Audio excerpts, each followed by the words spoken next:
من الشيطان الرجيم بسم الله الرحمن الرحيم لقد نصركم الله في مواطن كثيرة ويوم حنين إذ أعجبتكم كثرتكم فلم تغن عنكم شيئا وضاقت عليكم الأرض بما رحبت ثم وليتم مدبرين ثم أنزل الله سكينته على رسوله وعلى المؤمنين وأنزل جنودا لم تروها وعذب الذين كفروا وذلك جزاء الكافرين ثم يتوب الله من بعد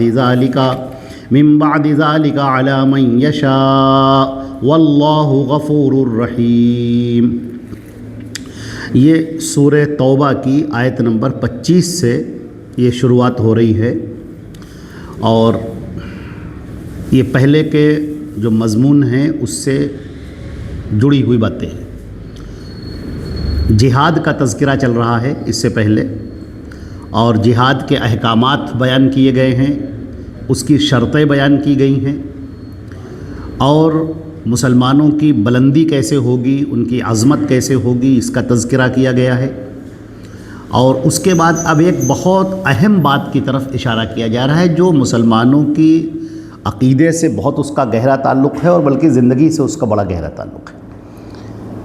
وہ چیز یہ ہے کہ اللہ رب العزت کی ذات پر توکل یہ ایک مومن کی شان ہے، یہ ہمارے عقیدے کی بنیاد ہے، اور یہی ہماری زندگی کی اساس ہے۔ اللہ پر اگر توکل نہ رہے تو پھر ہم کسی کام کے نہیں رہ جاتے۔ اور یہ ایک ذرا سی چیز پیش آئی ہے یہاں پر، اس کا تذکرہ اللہ رب العزت نے فرمایا ہے۔ اللہ نے فرمایا لقد نصرکم اللہ فی مواطن کثیرہ۔ اب یہ اوپر سے جو تذکرہ چل رہا ہے، ابھی اس سے پہلے کی سورہ جو گزری ہیں اس کے اندر بھی سورہ انفال میں تذکرہ آیا، پھر سورہ توبہ کی شروعات میں اس کا تذکرہ آیا، اور اب یہاں پر وہ تبصرہ کیا جا رہا ہے گفتگو کا۔ اللہ نے بہت سارے موقعوں پر تمہاری مدد کی۔ لقد نصرکم اللہ فی مواطن کثیرہ، اللہ نے بہت سارے موقعوں پر تمہاری مدد کی۔ ویوم حنین، اور حنین کے دن، جب حنین کی جنگ پیش آئی، ابھی ہم اس کو بیان کریں گے، جب حنین کا دن آیا، اذ اعجبتکم کثرتکم، جب تمہاری کثرت نے تمہیں پرغرور کر دیا، فلم تغن عنکم شیئا، مگر اس کثرت نے تمہیں کوئی فائدہ نہ پہنچایا، وضاقت علیکم الارض بما رحبت، اور زمین اپنی کشادگی کے باوجود تمہارے لیے تنگ ہو گئی، ثم ولیتم مدبرین، پھر تم پیٹھ پھیر کر بھاگ کھڑے ہوئے، ثم انزل اللہ سکینتہ، پھر اللہ نے اپنی سکینت نازل کی اپنے رسول پر، مومنین پر، وَأَنزَلَ جُنُودًا لَمْ تَرَوْهَا، اور اللہ نے ایسا لشکر اتار دیا جو تم نہیں دیکھ رہے تھے۔ تمہاری نگاہوں سے وہ لشکر پوشیدہ تھا، لیکن وہ لشکر تھا، موجود تھا۔ وَعَذَّبَ الَّذِينَ كَفَرُوا، اور پھر اللہ نے عذاب دیا، سخت سزا دی ان لوگوں کو جنہوں نے کفر کیا، وَذَلِكَ جَزَاءُ الْكَافِرِينَ، اور یہی تو بدلہ ہے کفار کا۔ ثُمَّ يَتُوبُ اللَّهُ مِن بَعْدِ ذَلِكَ، پھر اللہ رب العزت نے توبہ کر دی، توبہ قبول کر لی، معاف کر دیا، عَلَى مَن يَشَاءُ، جسے اللہ نے چاہا، واللہ غفور الرحیم، اور اللہ تعالیٰ بہت معاف کرنے والا، بہت غفور الرحیم ہے، بہت مغفرت کرنے والا، بہت رحم کرنے والا ہے۔ یہ جو واقعہ ہے، سب سے پہلے تو یہ دیکھیے کہ اللہ نے بہت سارے موقعوں پر تمہاری مدد فرمائی۔ مسلمانوں کا جو لشکر اٹھا ہے، جس وقت ان کو حکم جہاد ملا ہے، اس وقت ان کی تعداد بہت تھوڑی تھی، بہت مٹھی بھر تھے۔ قرآن پاک نے اس کو یہ بھی کہا ہے کہ یتخطفکم لوگوں کے بارے میں یہ تھا کہ کہیں ایسا نہ ہو کہ وہ تم کو اچک لے، جیسے چھوٹی سی کوئی مرغی کا چوزا زمین پر چل رہا ہو تو چیل سے آدمی بچاتا ہے کہ کہیں جھپٹا مار کر اسے اچک نہ لے جائے، چھوٹا سا کمزور۔ تو فرمایا مسلمانوں کی تعداد اس قدر کمزور تھی اور تھوڑی سی تھی۔ آپ بدر کے موقع پر دیکھ لیجئے، بدر کے موقع پر کل مسلمانوں کا جو لشکر تھا جو کفار کے مقابلے پر کھڑا ہوا تھا اس کی تعداد 313، اور گھوڑے ٹوٹل 2 اور تلواریں کل 8. ساری جنگ نیزوں اور انیوں کے اوپر تھی اور تیر کمان پر. یہ ساری جنگ، یعنی آپ اتنی بڑی برچھی لے لیجیے، اتنی بڑی چھری لے لیجیے، اس سے مقابلہ ہونے جا رہا ہے. اسباب موجود نہیں ہیں اور اللہ کا حکم یہ ہے کہ تم جہاد کرو، تم ان کا مقابلہ کرو. اور مسلمان وہاں پر کھڑے ہوئے. اور جنگ بدر کا بہت عمدہ تذکرہ اللہ رب العزت نے اس سے پہلے جنگ سورہ انفال میں اور اس سے پہلے کی صورتوں کے اندر بیان کیا ہے.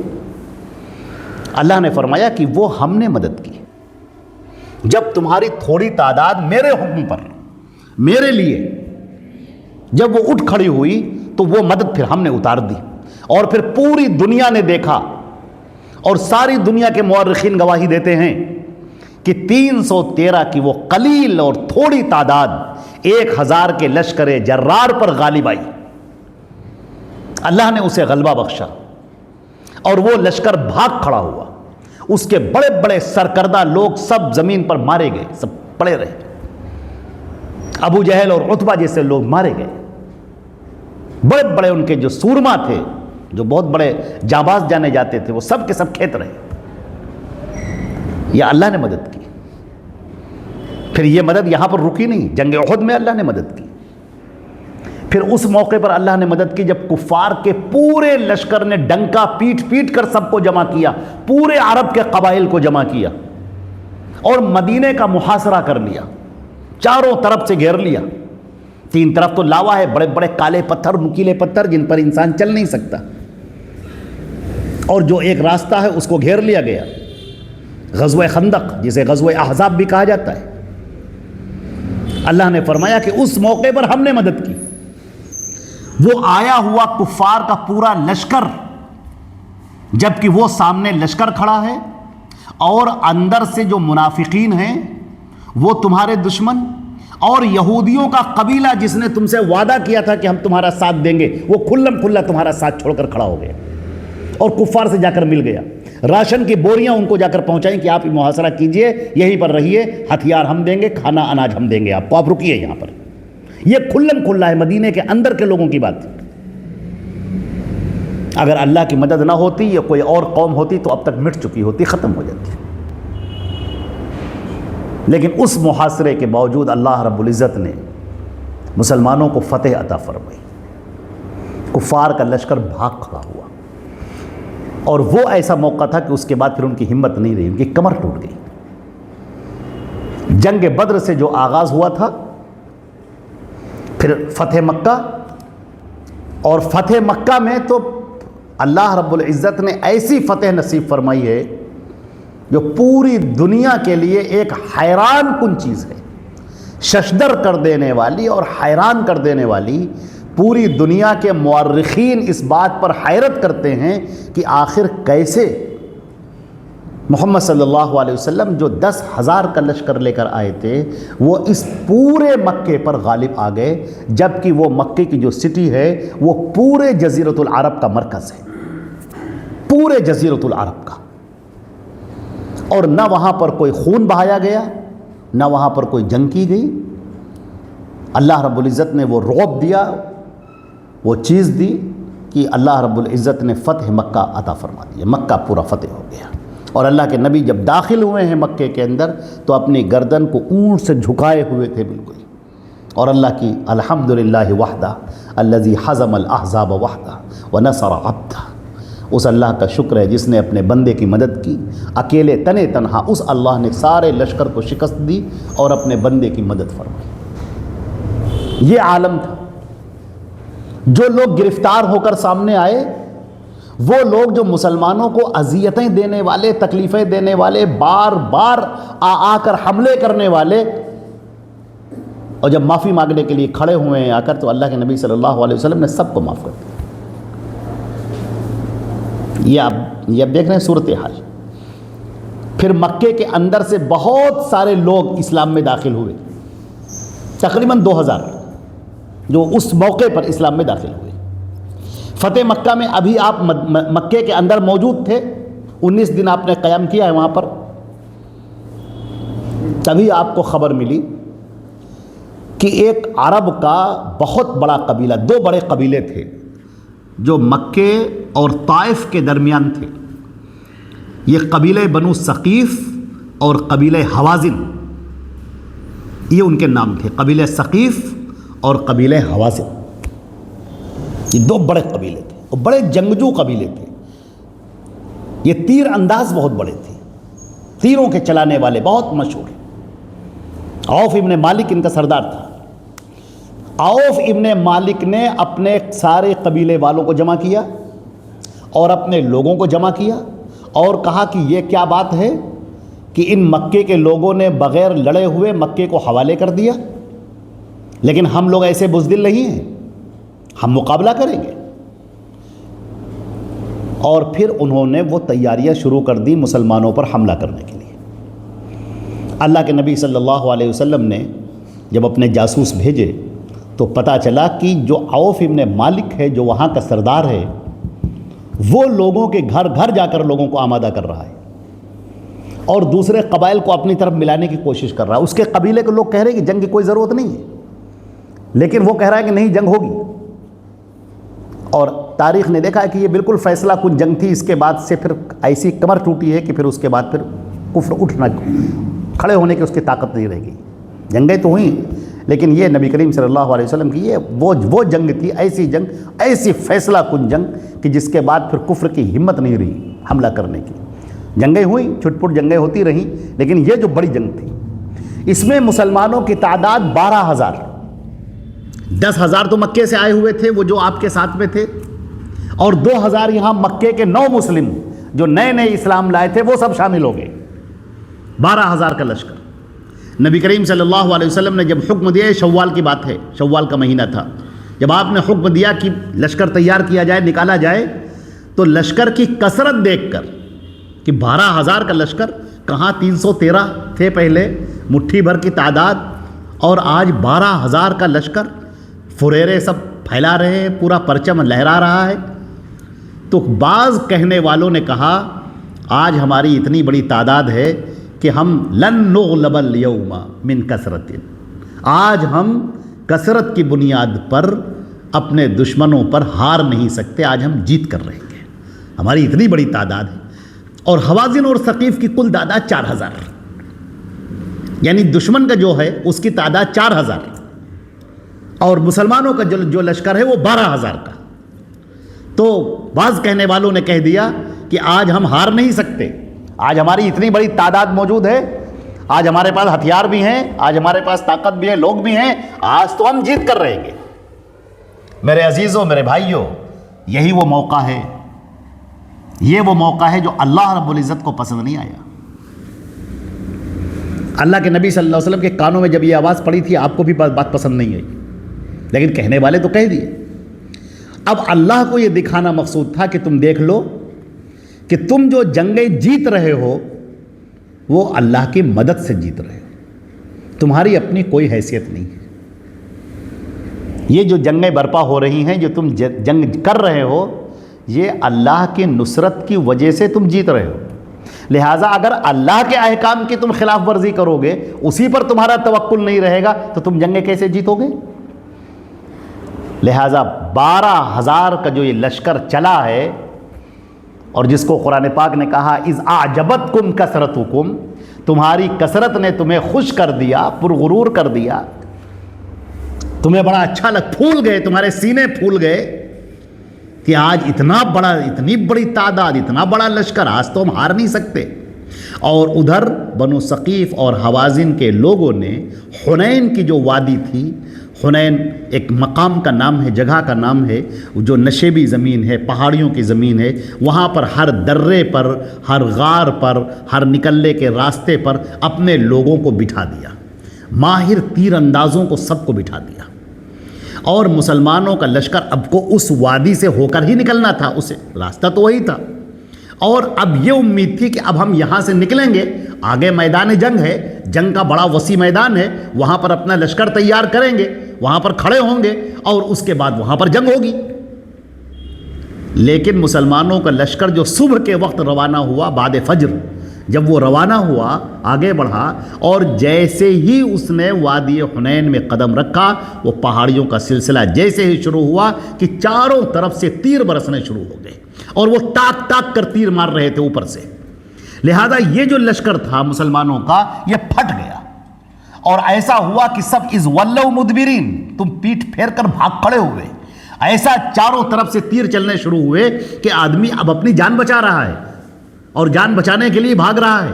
کوئی درہ، کوئی پتھر، کوئی چٹان مل جائے جس کے پیچھے کھڑے ہوں. پہلے سکون سے کھڑے تو ہو تب تو جنگ کریں گے. ان لوگوں نے فوراً اپنے تیر کے بوچھار پر لے لیا. اللہ کے نبی حضرت محمد مصطفیٰ صلی اللہ علیہ وسلم اپنے خچر پر سوار تھے، وہاں پر بیٹھے تھے.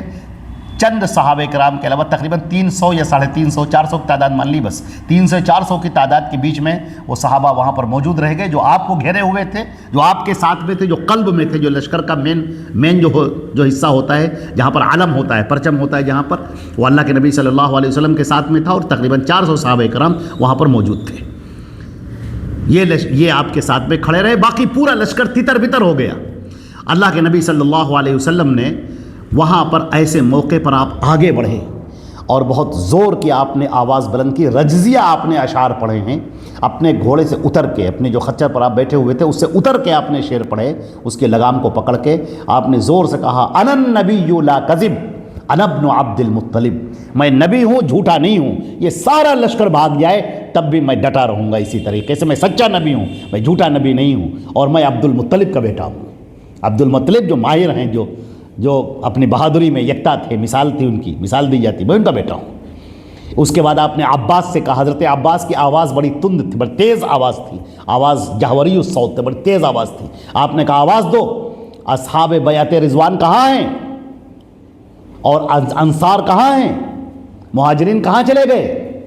وہ جنہوں نے میرے ہاتھ پر بیعت کی تھی وہ کہاں ہیں؟ عباس نے جب آواز لگائی، مسلم شریف کی روایت ہے، صحابی بیان کرتے ہیں کہ جو ہی یہ آواز پہنچی ہے کہ اصحاب بیعت رضوان کہاں ہیں اور انصار کہاں ہیں، مہاجرین کہاں ہیں، صحابی کا بیان ہے کہ لوگ ایک دم سے جیسے ہوش میں آ گئے. ایسا لگ رہا تھا کوئی غفلت سے طاری ہے، ایک دم سے ہوش، نیند میں تھے، گویا کہ بیدار ہو گئے. جو جہاں تھا اس طرح سے بھاگا ہے جیسے اونٹنی اپنے بچے کی طرف تیزی سے لپکتی ہے اور بھاگتی ہے. یہ راوی کے الفاظ ہیں، حدیث شریف کے الفاظ ہیں کہ ہم لوگوں کو ایسا لگا گویا کوئی نیند سی طاری تھی، ہم خواب میں تھے گویا کی، اور ایک دم سے بالکل احساس ہوا جو جہاں تھا وہیں سے آیا، پلٹ کر آیا، جس کو اللہ نے کہا ہے کہ ثم انزل اللہ سکینتہ، یہ سکینت تو ہم نے نازل کی. اور اس کے بعد پھر یہ لشکر ہٹا نہیں ہے، انہی دروں سے نکلتے ہوئے گیا ہے اور انہی وادیوں سے گیا ہے، شکست فاش دیتے ہوئے شکست دے دی. سارے لوگوں کو بندی بنایا گیا سب کو، اور سارا مال کو اکٹھا کیا گیا. 40,000 سے زیادہ بکریاں تھیں جو ان کو گرفتار ہوئے لوگ، اور 70 سے زیادہ لوگ تو وہیں پر مارے گئے اسی وقت کھڑے کھڑے. تو یہ مسلمانوں کا وہ تھی ایسی جنگ جس میں مسلمانوں کی بہترین فتح ہوئی. ایسی فتح کہ قبیلہ حوازن بھی اور قبیلہ ثقیف دونوں یہ بھاگ کر کھڑے ہوئے. ان کے سردار تھے ادھر طائف کی طرف چلے گئے، طائف وہاں سے قریب تھا، وہاں کی طرف بھاگ کر چلے گئے. نبی کریم صلی اللہ علیہ وسلم نے کہا ہے کہ ہم ان کو چھوڑیں گے نہیں، ہم ان کو وہاں سے بھی نکال کے لائیں گے، وہاں سے بھی ان کو ماریں گے. چنانچہ اللہ کے نبی صلی اللہ علیہ وسلم نے وہاں پر جب قیام کیا ہے اور سارا مال غنیمت اکٹھا کیا گیا، اور لوگ جو تھے جو گرفتار ہو کر آئے تھے، جو قیدی ہو کر آئے تھے، تقریباً ان کی تعداد جو تھی وہ 2,500 تقریباً تعداد تھی ان لوگوں کی جو گرفتار ہوئے تھے، جو فوجی تھے. ان کے علاوہ جو گرفتار ہوئے ان کے علاوہ تھے، اور جو مال اکٹھا ہوا وہ اس کے علاوہ تھا، جو گھوڑے ان کے پکڑے گئے وہ اس کے علاوہ تھے، اونٹ جو پکڑے گئے وہ اس کے علاوہ تھے. اور ایک ایسا موقع آتا ہے کہ جب انہی بنو حوازن کا ایک قبیلہ وہ اسلام قبول کرتا ہے، اللہ کے نبی کی خدمت میں حاضر ہوتا ہے، جس میں نبی کریم صلی اللہ قبیلہ بنو سعد، جس میں نبی کریم صلی اللہ علیہ وسلم نے دودھ پیا تھا، قبیلہ بنو سعد. وہ قبیلہ آتا ہے جب، اور اسی میں نبی کریم صلی اللہ علیہ وسلم کی وہ والدہ، وہ ماں جنہوں نے دودھ پلایا تھا وہ بھی تھی. تو نبی کریم صلی اللہ علیہ وسلم اٹھ کھڑے ہوئے اور آپ نے ان کے لیے چادر بچھا دی تھی. اور اسی میں ان کی رضائی بہن جن کا نام شیما تھا اور ان کے شوہر دونوں اسلام قبول کیا تھا بعد میں، وہ بھی آئے تھے۔ اللہ کے نبی صلی اللہ علیہ وسلم نے سب کا اکرام کیا، اور اس اکرام کا ایک سب سے بڑا پہلو یہ ہے کہ آپ صلی اللہ علیہ وسلم نے جتنے قیدی گرفتار ہو کر آئے تھے، جو قیدی کا مطلب آپ سمجھ رہے ہیں کہ وہ لوگ جو لشکر میں کھڑے ہوئے تھے مسلمانوں کو قتل کرنے کے لیے، وہ لوگ جو سپاہی تھے جو قید ہو کر آئے تھے، اللہ کے نبی صلی اللہ علیہ وسلم نے اس قبیلے کی رعایت میں پورے سب کو آزاد کر دیا، سب کو، سارے لوگوں کو آزاد کر دیا۔ اس کا نتیجہ بعد میں بہت اچھا ہوا کہ اس قبیلے کے بڑے لوگ بعد میں اسلام قبول کیا۔ انہوں نے کہا یہ کوئی بادشاہوں والی جنگ نہیں ہے، یہ زمینی جنگ ہے ہی نہیں، کیونکہ اگر کوئی بادشاہ جنگ کرتا تو یہ پھر آزاد کیوں کرتا؟ اس کو کیا ہم لوگ کی کیا پرواہ تھی؟ وہ تو یا تو قتل کر دیتا، یا تو فدیہ لیتا، یا تو غلام بناتا، لیکن انہوں نے آزاد کر دیا ہم پر احسان کرتے ہوئے۔ چنانچہ نبی کریم صلی اللہ علیہ وسلم کا یہ اخلاق اور ان کے اعلیٰ درجے کی بردباری اور حلم یہ ضرب المثل بن گئی ان لوگوں کے درمیان جو آپ کے دشمن تھے، ان لوگوں کے ہاں کی اتنا بااخلاق، ایسا بااخلاق نبی۔ چنانچہ یہاں پر اللہ رب العزت نے اس بات کا تذکرہ فرمایا ہے کہ اے مسلمانوں، اس بات کا خیال رکھو کہ تمہارا تعلق مکمل اللہ کی ذات سے ہونا چاہیے۔ اس زمین پر ہم سب جو چل رہے ہیں، سب گھوم رہے ہیں، اصل کرنے والی ذات صرف ایک اللہ کی ہے، اور اللہ تعالی ہمارے احوال کو، ہمارے اعمال کو دیکھ رہا ہے۔ ہم زبان سے جو بول رہے ہیں وہ اللہ سن رہا ہے، ہم جو عمل کر رہے ہیں وہ اللہ دیکھ رہا ہے، کس کے دل میں کتنا ایمان ہے، کون اللہ سے کس قدر محبت کرتا ہے، اللہ رب العزت سب جان رہا ہے، سب دیکھ رہا ہے۔ لہذا فرمایا کہ تم اگر جنگ کرنے کے لیے اٹھتے ہو تو پہلی شرط یہ ہے کہ تمہاری جنگ اپنے لیے نہیں ہونی چاہیے، اپنے قبیلے کے لیے، اپنے نفس کو پرسکون کرنے کے لیے، اپنی بہادری اور شجاعت کا لوہا منوانے کے لیے، ان سب کے لیے تمہاری جنگ نہیں ہونی چاہیے۔ تمہاری جنگ اعلاء کلمت اللہ کے لیے ہونی چاہیے، اللہ رب العزت کے لیے ہونی چاہیے، اس کے اندر سب سے پہلا اخلاص پایا جائے۔ اور جب جنگ اللہ رب العزت کے لیے ہوگی تو پھر اللہ کی فرما برداری ہوگی، پھر اللہ کے رسول کے جو احکامات ہیں اس کے مطابق آپ کی زندگی ہوگی، پھر ہر حکم، آپ کے بڑھنے کا انداز، آپ کے چلنے کا انداز، دشمنوں کے ساتھ آپ کا رویہ، آپ کا معاملہ، سب اللہ اور اس کے رسول کے حکم کے تابع ہوگا۔ وہاں پر اپنی مرضی کی کوئی گنجائش نہیں رہ جائے گی، اور جب ایسا ہوگا تو اللہ کی مدد ہوگی۔ اللہ تعالیٰ فرماتا ہے کہ یہ جنگیں جو تم جیت رہے ہو یہ جنگیں ہماری مدد سے ہیں، اور جب اللہ نے یہ ہاتھ اٹھا لیا، اپنی مدد اٹھا لی، تو پہلے ہی مرحلے پر وہ 4000 کا لشکر جس نے تم 12000 کے لشکر کو ایک وقت میں فوراً شکست دے دیا، اول مرحلے میں جنگ ہوئی بھی نہیں کہ پہلا مرحلہ تمہیں اپنے ہتھیار چلانے کا موقع ہی نہیں ملا اور تمہاری شکست ہو گئی۔ اور جب اللہ رب العزت نے تمہاری غلطی معاف کی تو اللہ رب العزت نے انہی کے اوپر تم کو غالب کیا جن سے ابھی تم تھوڑی دیر پہلے شکست کھا کر بھاگ کھڑے ہوئے تھے، اور اللہ کی مدد جیسے ہی آئی ان سارے لوگوں پر تم ایک دم سے غالب ہو گئے۔ وَأَنزَلَ جُنُودًا لَمْ تَرَوْهَا، اور اللہ نے ایسا لشکر اتارا ہے جو تم نہیں دیکھ رہے تھے۔ ہم اسے نہیں دیکھتے ہیں لیکن اللہ کی مدد ہوتی ہے۔ جیسے حدیث شریف کے اندر بیان کیا گیا، جب آدمی رات کے وقت بستر پر لیٹے اور آیت الکرسی پڑھے تو اللہ کی طرف سے ایک محافظ ہوتا ہے، ہمیں نظر نہیں آتا، ہم نہیں دیکھتے اپنی آنکھوں سے، لیکن ہمارے نبی کا قول ہے اور سچا ہے اور حق ہے کہ ایک محافظ اللہ کی طرف سے متعین کر دیا جاتا ہے، سوائے یہ کہ آپ کی موت آ گئی ہو، اللہ نے موت لکھ دی ہو، وہ ایک الگ مسئلہ ہے۔ اگر اللہ نے موت لکھ دی ہے تب تو آپ کو پھر جانا ہی جانا ہے دنیا سے، اگر موت نہیں آئی تو وہ آپ کی حفاظت کے لیے ہے، یہ ہم نہیں دیکھتے۔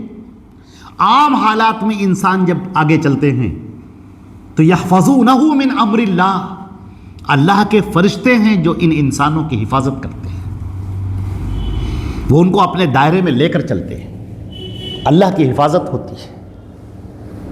تو یہ وہ لشکر ہے جو ہمیں نظر نہیں آتا، یہ اللہ کا وہ لشکر ہے جس کی تعداد کتنی ہے، وَلَا يَعْلَمُ جُنُودُ رَبِّكَ إِلَّا هُوَ، تمہارے رب کی تعداد اللہ تمہارے رب کے جو لشکر ہے اس کی تعداد تمہارے رب کے علاوہ کوئی نہیں جانتا۔ تو پہلی شرط ایک مسلمان کے لیے یہ ہے کہ اس کا تعلق اللہ سے بالکل مضبوط ہونا چاہیے، اٹوٹ یقین ہونا چاہیے، اللہ پر بھرپور توکل ہو اور اللہ سے ہی مدد مانگی جائے اور اللہ کے غیر کی طرف نہ دیکھا جائے، اور اپنے اسباب پر، اپنے لشکریوں کی تعداد پر بالکل بھروسہ نہ کیا جائے، بھروسہ صرف اللہ کا۔ آپ کے پاس پیسہ ہے، آپ کے پاس دولت ہے، آپ کے پاس عہدہ ہے، آپ کے پاس نام ہے، آپ کے پاس منصب ہے، آپ کے ایک حکم پر ہزاروں لوگ تیار کھڑے ہیں، یہ سب پل بھر میں کائی کی طرح چھٹ جائیں گے۔ اللہ کی مدد سب سے اصل ہے، اور اللہ کی مدد جب ہوگی تو یہ خس و خاشاک بھی آپ کی مدد کے لیے تیار ہو جائیں گے، زمین کے ڈھیلے اور پتھر بھی آپ کی مدد کے لیے آگے آ جائیں گے، حشرات الارض بھی آپ کی مدد کے لیے کھڑے ہو جائیں گے، ایسی ایسی چیزیں آپ کی مدد کے لیے آ جائیں گی جو آپ کو نظر بھی نہ آئیں گی اور آپ کی مدد ہوگی۔ یہ اللہ پر بھروسہ کرنے کا یہ انعام ہے اس دنیا کے اندر، اور آخرت کا انعام تو بہت زیادہ ہے۔ یہ حکم دینے کے بعد اللہ نے فرمایا، اچھا یہاں پر توبہ کا بھی تذکرہ کیا ہے کہ اللہ رب العزت بڑے سے بڑے گناہ کو بھی معاف کر دیتا ہے۔ ایک استغفار سکھایا نبی کریم صلی اللہ علیہ وسلم نے، استغفر اللہ الذی لا الہ الا هو الحی القیوم واتوب الیہ۔ ان الفاظ کے ذریعے اگر اللہ سے کوئی استغفار طلب کرتا ہے تو اللہ اس کو معاف کر دیتا ہے، چاہے وہ میدان جنگ سے بھاگا کیوں نہ ہو۔ تو اللہ کی رحمت بہت وسیع ہے۔ شیطان ہمیشہ انسان کو اللہ سے مایوس کرتا ہے اور اللہ سے دور کرتا ہے دو طریقے سے۔ ایک طریقہ تو یہ ہے کہ وہ انسان کے ذہن میں یہ ڈالتا ہے، کیا تم دعائیں کر رہے ہو، تمہاری دعائیں تو قبول ہی نہیں ہو رہی، تم تو پریشانیوں میں ہو، تم تو ایسے ہو، تم تو ایسے، اس طرح کی باتیں ڈالتا ہے۔ وہ تمہیں اللہ سے مایوس کرتا ہے، شیطان کا یہ کام ہے۔ اور دوسرا کام یہ ہے کہ تمہیں اللہ سے دور کرتا ہے۔ مثال کے طور پر آپ نے کوئی غلطی کی، آپ نے توبہ کر لی، پھر غلطی ہو گئی، پھر آپ نے توبہ کر لی، پھر غلطی ہو گئی۔ اب شیطان آپ کے ذہن میں ڈالے گا کہ یہ کیا کر رہے ہو، تم بار بار تماشا کر رہے ہو، جب دیکھو تب تم گناہ کرتے ہو، پھر توبہ کرتے ہو، اور پھر تم گناہ کرو گے، کیوں توبہ کر رہے ہو، ابھی تو تم کو پھر گناہ کرنا ہے، ابھی تم توبہ کر رہے ہو، ابھی پھر تم گناہ کرو گے، مت کرو توبہ۔ ایسی توبہ اللہ کو پسند نہیں، وہ شیطان ڈال رہا ہے آپ کے ذہن میں، تاکہ بندہ اللہ سے توبہ نہ کرے، تاکہ بندہ اللہ سے دور ہو جائے۔ یاد رکھیے ہمیشہ، اس سے اتنا بڑا جو یہ واقعہ ہے کہ جو نبی کا ساتھ چھوڑ کر الگ ہٹ گئے، میدان جنگ سے پیچھے آ گئے، یہ سب اللہ نے فرمایا کہ تم نے توبہ کی، ہم نے تمہاری توبہ قبول کی۔ لہٰذا ہمیشہ یاد رکھنا چاہیے کہ اللہ کی رحمت سب سے بڑھ کر ہے۔ کوئی ایسا گناہ نہیں ہے کہ جب بندہ اللہ کے سامنے جب معافی مانگے اور اللہ اسے معاف نہ کرے۔ وہ دربار اللہ کا ایسا دربار ہے کہ کوئی بھی بندہ جب اللہ سے معافی مانگتا ہے تو اللہ اسے کبھی خالی ہاتھ واپس نہیں کرتا ہے، اسے معافی دے کر بھیجتا ہے۔ یہ اللہ کی شان ہے، اس کی رحمت بہت وسیع ہے۔ اس حکم کے بعد میں اب یہاں سے ایک دوسرا حکم شروع ہونے جا رہا ہے، چونکہ مکہ فتح ہو چکا تھا اور مکے میں جو خانہ کعبہ ہے وہ خانہ کعبہ کی تعمیر ہی ہوئی تھی صرف ایک اللہ کی عبادت کے لیے۔ لہٰذا اللہ رب العزت نے یہ حکم دیا کہ اے نبی اب آپ یہ اعلان کر دیجیے کہ اب کوئی کفار، کوئی مشرک اب یہاں پر نہیں آئے گا، اس حرم کے اندر نہیں آئے گا۔ حرم ایک دائرہ ہے، ایک حدود ہیں، ان حدود کے اندر کوئی مشرک یہاں پر قدم نہ رکھے۔ مشرک اعتقادی طور پر وہ نجس ہیں، ان کا عقیدہ شرک کا ہے، ان کا عقیدہ کفر کا ہے، یہ عقیدہ توحید سے بالکل میل نہیں کھاتا۔ عقیدہ توحید خالص ہے، پیور ہے، صاف ہے، شفاف ہے، اور شرک کا عقیدہ، کفر کا عقیدہ یہ غلاظت کا، گندگی کا، نجاست کا عقیدہ ہے۔ لہذا ایک مومن اور ایک مشرک اس معاملے میں عقیدے کے اعتبار سے دونوں الگ الگ ہیں۔ ایک طرف بالکل صفائی ہے، پاکی ہے اور عقیدہ توحید ہے، اور دوسری طرف شرک ہے اور کفر ہے، یہ نجاستیں ہیں۔ یہ کوئی بھی نجاست لے کر یہاں پر حرم کے اندر قدم نہ رکھے۔ لہذا فرما دیا گیا یا ایھا الذین آمنوا، اے ایمان والو، انما المشرکون نجس، یہ جو مشرکین ہیں یہ نجس ہیں، غلیظ ہیں، گندے ہیں۔ یہاں پر حکم ہے اعتقادی ان کا، کیونکہ ان کے ہاتھ، ان کے پیر، ان سے تو خدمت بھی لی ہے نبی کریم صلی اللہ علیہ وسلم نے، ان کے یہاں تو کھانا بھی کھایا ہے اللہ کے رسول صلی اللہ علیہ وسلم نے، انہوں نے آپ کا ہاتھ بھی پکڑا ہے، آپ کا ساتھ بھی دیا ہے، ان کے یہاں سے آپ نے چیزیں بھی لی ہیں۔ تو معاملات بھی آپ نے کیے. تو اگر وہ نجاست مراد ہو، جیسے بعض لوگ سمجھتے ہیں کہ نہیں وہ نجاست کا مطلب ہے کہ وہ چھو نہیں سکتے، اگر چھوئیں گے تو ناپاک ہو جائیں گے، یہ مراد نہیں ہے. ان کے اعتقاد کے اوپر یہاں پر گفتگو عقیدے کے اوپر چل رہی ہے، عقیدے کے اوپر بات ہو رہی ہے. تو وہ جو عقیدہ ہے اس عقیدے کے اوپر بات کی جا رہی ہے. لہذا بہت سارے لوگ مشرک کے ہاتھ کی چیز نہیں کھاتے ہیں یا اس کا سامان نہیں لیتے، یہ عقیدہ صحیح نہیں ہے. اللہ کے نبی صلی اللہ علیہ وسلم نے یہودیہ کے ہاں باقاعدہ آپ نے کھانا کھایا ہے. اور بخاری شریف کی روایت ہے کہ ایک مشرک عورت تھی جو پانی پلا رہی تھی ڈول سے، آپ نے اس کا پانی بھی پیا ہے. تو یہاں پر وہ نجاست حکمی وہ مراد نہیں ہے جو دکھائی دیتی ہے، بلکہ حکمی طور پر مراد ہے ان کے عقیدے کی نجاست. فرمایا اے ایمان والو، یہ مشرکین نجس ہیں. فلا یقرب المسجد الحرام بعد عامہم ھذا، اس سال کے بعد اب یہ مسجد حرام کے قریب بھی نہ آئیں. وَإِنْ خِفْتُمْ عَائِلَةً، اب جب یہ حکم دیا گیا تو کفار اور مشرکین کی بڑی تعداد تو یہاں حج میں آتی تھی اور اپنا سامان لے کر آتے تھے، تجارت کا سامان لے کر آتے تھے. ان کی وجہ سے پیسوں کا فائدہ ہوتا تھا، منافع ہوتا تھا، تجارت کا فائدہ ہوتا تھا. تو مسلمانوں کے دل میں یہ کہیں نہ کہیں لوگوں کے دلوں میں ایک ڈر پیدا ہوا کہ پھر تجارت تو ہماری بیٹھ جائے گی. تو اللہ نے فرمایا وَإِنْ خِفْتُمْ عَائِلَةً، اور اگر تمہیں فقر و فاقے کا ڈر ہے، فَسَوْفَ يُغْنِيكُمُ اللَّهُ مِنْ فَضْلِهِ، اس آیت کو ہمیشہ یاد رکھیے. فَسَوْفَ يُغْنِيكُمُ اللَّهُ مِنْ فَضْلِهِ، اللہ اپنے فضل و کرم سے تمہیں مالدار کر دے گا. ایک امتحان ہے تمہارا. بسا اوقات ہوتا ہے ایک آدمی دکان کھول کر بیٹھا ہے، اللہ کے نبی نے فرمایا کسی کو دھوکہ مت دو، کسی کے ساتھ جھوٹ بول کر اپنا سامان مت بیچو، جھوٹی قسم کھا کر اپنا سامان مت بیچو، یہ اللہ کے نبی نے فرمایا. اب ایک آدمی دکان کھولے ہوئے بیٹھا ہوا ہے اور اس کے سامنے اس کا کسٹمر آ رہا ہے سامان لینے کے لیے، اور اس کو معلوم ہے کہ اگر ہم تھوڑا سا جھوٹ بول دیں تو یہ میرا سامان بک جائے گا، لیکن وہ نہیں بیچ رہا ہے.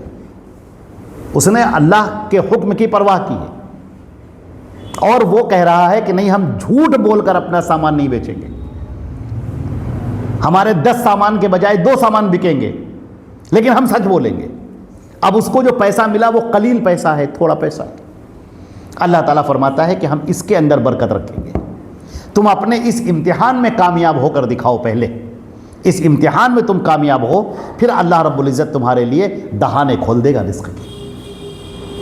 فرمایا کہ اگر تم کو فقر و فاقے کا خوف ہے تو اللہ اپنے فضل و کرم سے تمہیں مالدار کر دے گا انشاء، اگر اللہ نے چاہا. ان اللہ علیم حکیم، اللہ تعالیٰ بہت جاننے والا ہے. آپ کو کتنا دینا ہے، کتنی دولت آپ کو دی جائے، کس جگہ آپ کو رکھا جائے، کتنا منصب آپ کو دیا جائے، کتنے پیسوں کی بہتات آپ کے لیے کی جائے، وہ اللہ جانتا ہے، آپ نہیں جانتے. تمہیں ایسا لگتا ہے کہ ہمیں ملنا چاہیے، ہمیں یہ بھی مل جائے، یہ بھی مل جائے، یہ بھی مل جائے، لیکن اللہ تعالیٰ فرماتا ہے کہ اللہ علیم ہے، جاننے والا ہے اور حکیم ہے، حکمت والا ہے. تم کو کتنا دینا ہے وہ اللہ رب العزت تمہارے لیے خیر چاہتا ہے، تمہارے لیے بھلائی چاہتا ہے. جیسے کبھی بچہ چھوٹا ہوتا ہے اور انگارے پڑے ہیں، وہ ان کی طرف لپکتا ہے، وہ چاہتا ہے اس انگارے کو اپنے ہاتھ سے پکڑ لے، لیکن ماں اور باپ اس کو روکتے ہیں. اب وہ بچہ مچلتا ہے، روتا ہے، اس کی آنکھوں سے آنسو جاری ہیں، پیر پٹک رہا ہے، اسے وہ انگارہ چاہیے، وہ چمک رہا ہے، اسے لگتا ہے کہ ہم کو لے لیں، جلدی سے آگے بڑھیں اور اس انگارے کو اپنے ہاتھوں میں لے لیں. بچہ یہی چاہتا ہے، بچے کا چھوٹا سا ذہن یہی چاہتا ہے. لیکن ماں اور باپ چونکہ وہ دیکھ رہے ہیں، وہ سمجھدار ہیں، وہ جانتے ہیں کہ اگر بچے نے اپنے ہاتھ سے پکڑ لیا تو اس کا ہاتھ جل جائے گا اور یہ تکلیف میں ہوگا، لہٰذا وہ اس کو چھونے نہیں دیتے. اسی طرح آج ہمارے یہاں بہت سارے لوگ بہت ساری چیزیں چاہتے ہیں، وہ اللہ سے مانگتے ہیں، روتے ہیں، اللہ کے سامنے گڑ گڑاتے ہیں، مجھے یہ چاہیے، مجھے یہ چاہیے، مجھے یہ چاہیے، اللہ تعالیٰ ہمیں دے دے، اللہ تعالیٰ ہمیں دے دے. اللہ رب العزت نے، اللہ کے پیارے نبی صلی اللہ علیہ وسلم نے ایک حدیث میں فرمایا ہے کہ بندہ جب اللہ سے مانگتا ہے تو کبھی خالی ہاتھ واپس نہیں آتا، کبھی خالی ہاتھ. آپ جتنا چاہے مانگیں، کبھی خالی ہاتھ واپس. کبھی اللہ جو وہ مانگ رہا ہوتا ہے اللہ اس کو وہی دعا دے دیتا ہے، جو تم نے مانگا اللہ نے وہی دے دیا. اور کبھی وہ چیز تمہارے لیے بہتر نہیں ہوتی.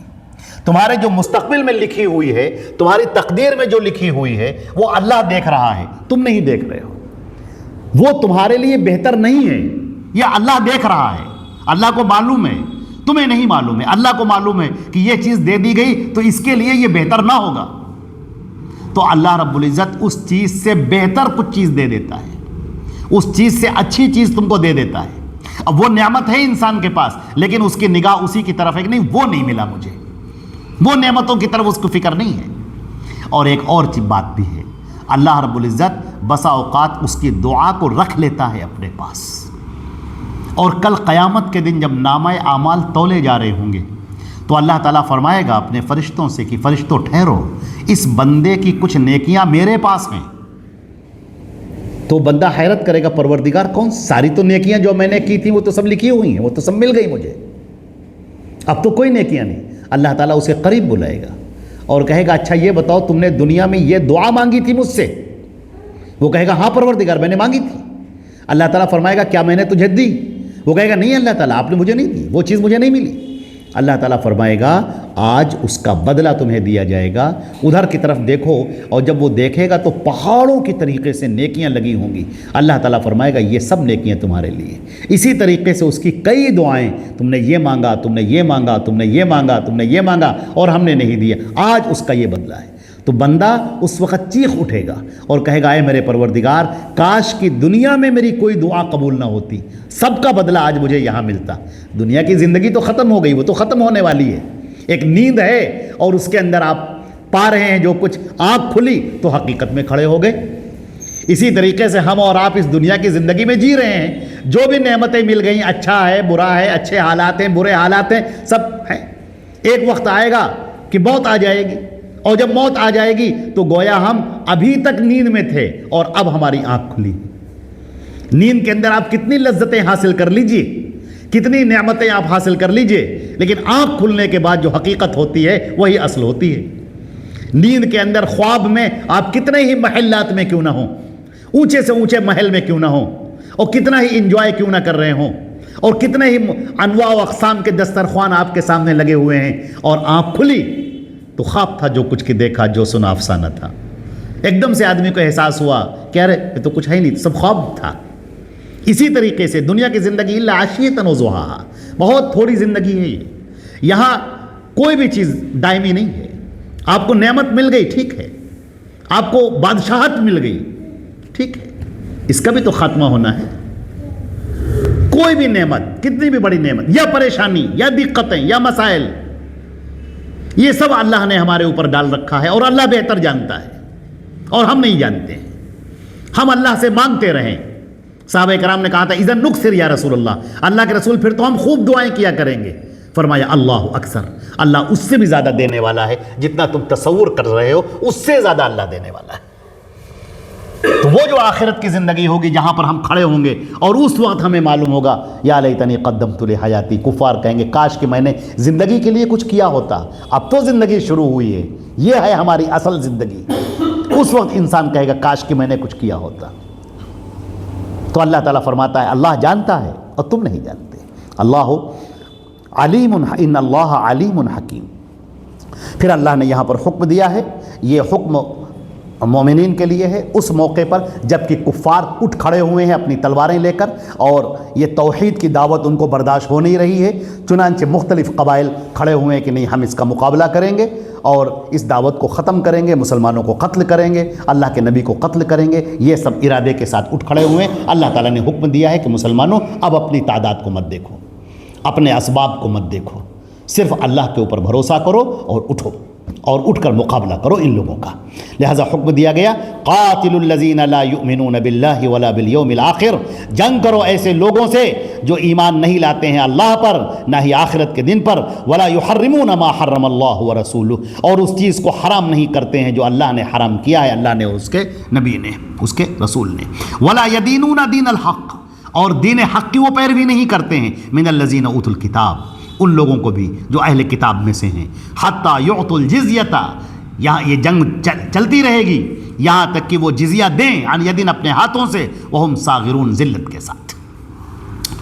اور اس کے بعد پھر اب اہل کتاب کا تذکرہ شروع ہونے جا رہا ہے یہاں سے تھوڑا سا، کہ ان یہودیوں کے عقائد، وہ یہ کہتے تھے کہ ہم اللہ کو ماننے والے ہیں، اللہ تعالیٰ نے کہا کہ تمہارے عقیدے بالکل درست نہیں ہیں۔ جو عقیدے ان کے تھے آپ غور کر کے دیکھیے گا، انشاءاللہ اگلے درس میں اللہ نے موقع دیا تو ہم بیان کریں گے۔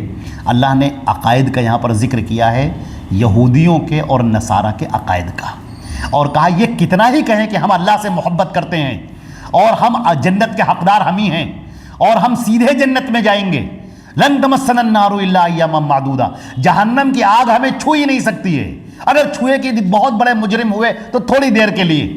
اللہ نے ان سارے عقائد کو رد کیا ہے اور کہا ہے اللہ کے ہاں یہ گفتار نہیں چلتا، یہ باتیں نہیں چلتی، اللہ کے ہاں عقیدے دیکھا جاتا ہے۔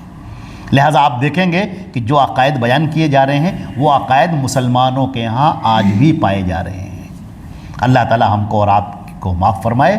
آج ہمارے یہاں یہ عقیدے باقاعدہ ہم آپ کے سامنے بیان کریں گے، انشاءاللہ اللہ نے موقع دیا ہم کو تو ہم بیان کریں گے کہ وہ عقیدے جو کفار کے تھے، مشرکین کے تھے، وہ عقیدے مسلمانوں کے اندر بدقسمتی سے یہ پائے جا رہے ہیں۔ اللہ تعالی ہم کو اور آپ کو محفوظ رکھے۔ تو یہ رکوع پورا ہو گیا ہے آیت نمبر 29 تک۔ اللہ رب العزت اس کے آگے بھی تفسیر کا موقع عطا فرمائے۔ السلام علیکم ورحمۃ اللہ وبرکاتہ۔